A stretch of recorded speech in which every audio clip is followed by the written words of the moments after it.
On a dark night, a small town was enveloped in thick fog. That evening, Emily decided to visit her grandmother, who lived on the edge of the forest.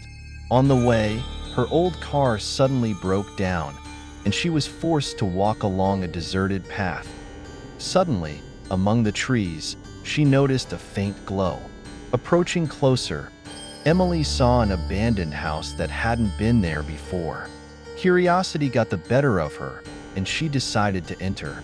Inside, the house seemed frozen in time. Antique furniture covered in dust and photographs on the walls depicting long-forgotten faces. Suddenly, she heard a faint whisper. Emily turned around, but saw no one. The whisper grew louder, turning into a multitude of voices that seemed to surround her. She hurried to the exit, but the door slammed shut on its own. A chilling cold crept over her skin.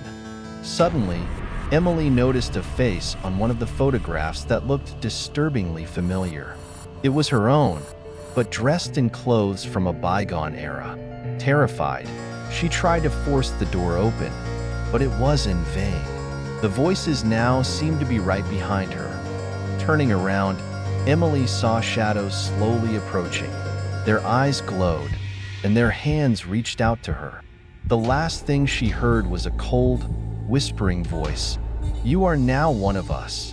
When the locals found her car the next day, Emily was nowhere to be found. No one ever discovered what happened that night, but the old house in the forest became a place everyone avoided. They say that if you listen closely, you can hear the whispers of lost souls, among which now resides Emily.